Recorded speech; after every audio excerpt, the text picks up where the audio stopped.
tonight's theme is firsts. Every time I start the event in a new city, it just seems fitting that the theme is about firsts. Because who hasn't had a first related to motorcycles? You know, everything that you do when you get started is a first. So it just gives a lot of ground for a lot of amazing stories to be told. And that's really the best part of all of this, is that we just get to collect and hear people's stories and say, yeah, I've been there, I've done that, or oh man, I heard that and I do not want to do that one. So it comes in both ways, and I just find it completely fascinating to hear all these stories from folks. So it really, all of this just really happens because of all of you folks out there continuing to ride and just be, you know, just involved in your motorcycle community. So thank you all for being here and being willing to share the stage and get your stories told. So thank you so much.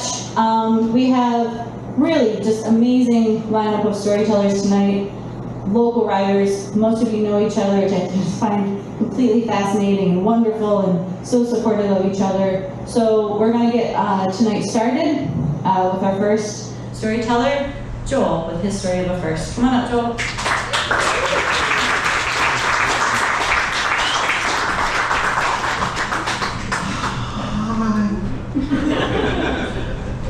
So, if you saw, I don't know if you saw the Facebook group with pictures of us, and we all have our little like tags underneath that tell you, you know, here's my social.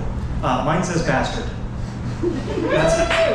That's my nickname, and I've had that nickname for 25 years almost.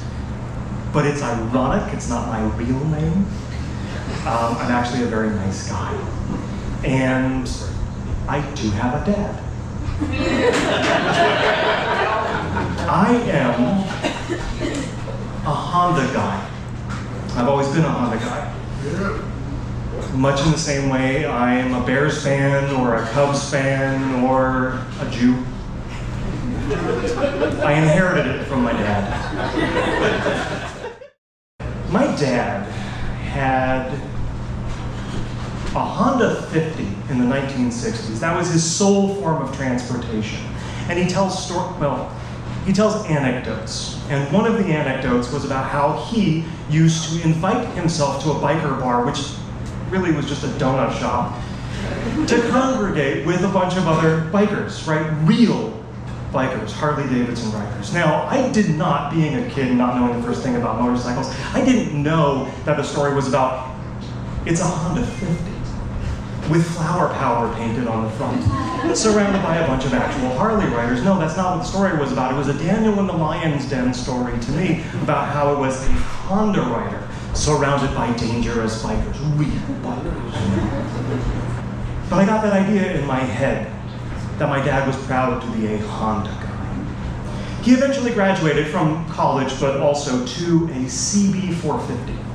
Oh, yeah. Yes. Yeah. This is 1971. He tells another two anecdotes really about a trip that he took from Kenosha, Wisconsin down to Southern California with a best friend of his. The first anecdote was that as they were riding along, his glasses flew off of his head, and when they pulled over to the side of the road, a semi came and smashed him. Funny. The second anecdote is about how when they arrived in Southern California, he stayed at a ranch. Now again, this is 1971, so you know what kind of ranch this was. He stayed for a month, and he found Jesus.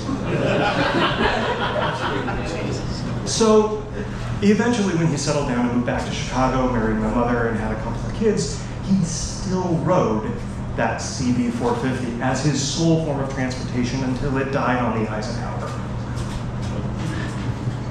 Now, when I was about 14, 15, and I was struggling with the idea of who I was, trying to reconcile the adult that I suddenly found myself being with the adult I was supposed to become, I knew that there were some fundamental aspects of my identity. One, again, I'm a Cubs fan, I'm a Bears fan, I'm a Chicagoan, I'm a Jew, but I'm also, with no evidence, a Honda guy. So as my family are driving home from this congregation one day, there it is. Right on the side of Dempster with a for sale sign, a CB 550, 1978. The chrome's in decent shape. It is stock except for a windscreen. It has a carburetor issue, so we got a bit of a discount. Carburetor. Yeah. I'm eager to learn how to ride.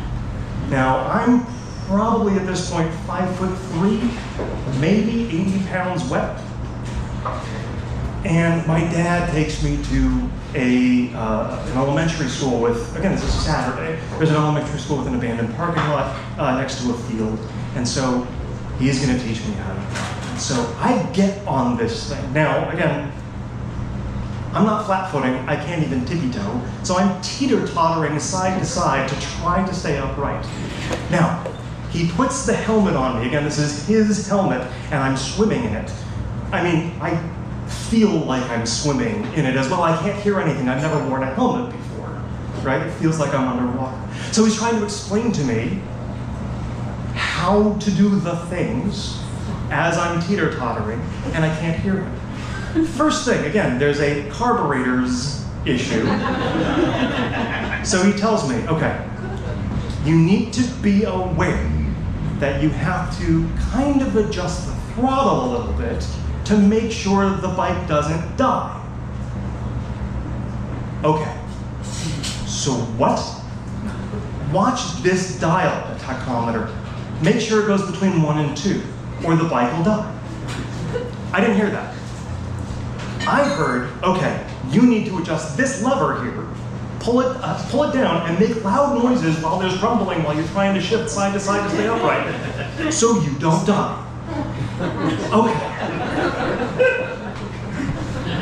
So now what? He says, with your left foot, you need to push down on this lever.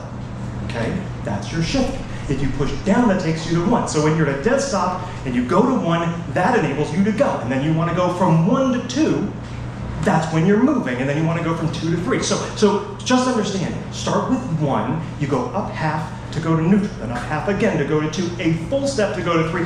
I can't hear anything, but I'm trying. I'm a Honda guy. This is my chance. I'm learning. So, okay, I put all of my weight on the shifter. I'm gonna go to 1, I'm going to move the bike, and nothing is happening. I'm feeling rumbling beneath me that's very loud. I'm moving the throttle as much as I can, but trying to stay eyes focused on that tachometer, stay between 1 and 2. And he says, you need to pull the clutch, engage the clutch. Now my hands are very small and I don't even know what he's referring to. He says, the lever, pull the lever so you can engage the clutch. So I reach my hand forward to pull the clutch, and I do. And suddenly all of my weight falls and I find myself suddenly in first gear, which is a massive jolt because my hand is pulling on the throttle, which causes me to shoot like a fucking rocket into the field. Now, the one thing he didn't teach me first, but he probably should have, is how to stop the thing. So I go down, and the bike goes down with me. And I got a 3rd-degree burn on my calf. And my dad would tell you that I gave up. But I didn't. Because about 25 years later, a friend of mine was moving out of town and was selling her Rebel 250. And I bought it as soon as I could. And I signed up for the MSF course. And the first day, I aced it. I did great, but that, of course, we know is the paperwork day. Second day was the practical day, and I was doing okay, and then a sudden torrential downpour as we were practicing evasive maneuvers. And technically that, I consider that the first time I was on a bike, because the first one was a Mulligan. But no, that was the second time I was on a bike, and the second time I went down. They let me try it again, and I went down again. And then they had me go home. But I continued practicing. And I would ride that Rebel 250 to and from work every day. And one day someone pulled out right in front of me and I went down again, but still, after tearing my rotator cuff, I continued to practice, and I did different maneuvers in an empty parking lot, and I continued to ride to short distances until I signed up at the BMV for the test, and I aced it. I put it on my refrigerator. I traded up maybe a year later to a Rebel 500, and I learned how to ride in the rain, and I learned how to get on the highway, and I learned to stop focusing on where I'm going and start focusing a little bit further to where I want to go. Now I ride an 1100, and I am proud to say I'm a Honda guy.